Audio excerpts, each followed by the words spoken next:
Okay, so where are these voices coming from? Well, I don't know, right?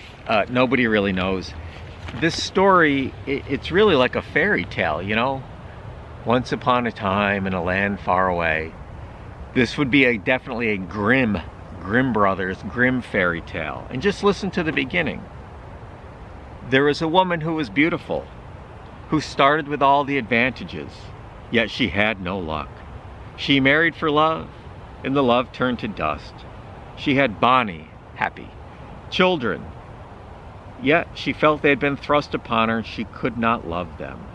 This is a dark opening to a fairy tale, right?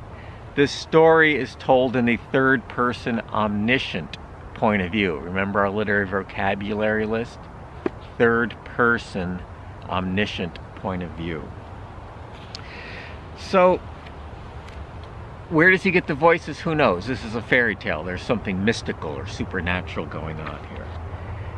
But when he tries to tell his mother about his luck, that's where we start to get introduced to the Oedipal complex here. Now, those of you who haven't taken Psych 101 yet, particularly with Professor Schaefer, the Oedipus complex is the theory, in its extreme, that at some point every son wants to kill his father and marry his mother. That we want to replace the father in the family. And there's another version called the Electra complex, when a daughter wants to kill the mom and marry the father. And I sort of understand it. A boy wants to grow up to be like dad, to be the dad, to replace the dad in a way. It's kind of nice, but it's also kind of gross when you think about it.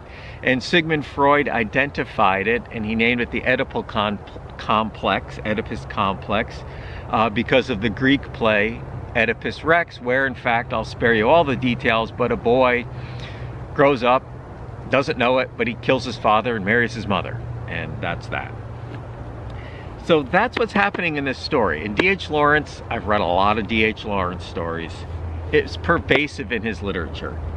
He hated his alcoholic father. He loved his school teacher mom. D.H. Lawrence married his foreign language teacher. You get where I'm going? His first book was titled Sons and Lovers. So early on, second, third page of the story, Paul's asking Mom, are we lucky? Aren't we lucky, Mom? And she says, we're not lucky. And he says,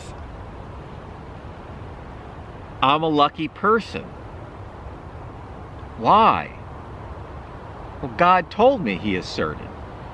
Now this is after she says to him, it's because your father has no luck. And then he asks, is luck money? She says, no. Luck brings you money. We don't have money because your father's unlucky.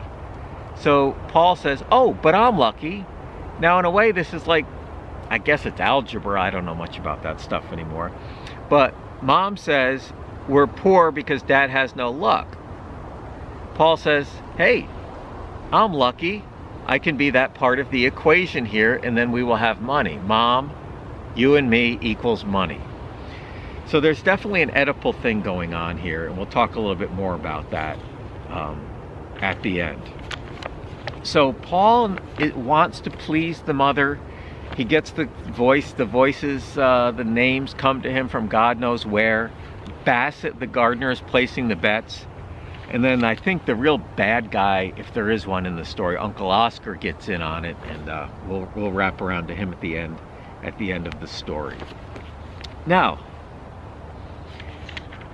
I think it's safe to say that this is what we would call, well, somewhat of a dysfunctional family. The mother's unable to love the children because she seeks meaning in stuff and not relationships with her kids.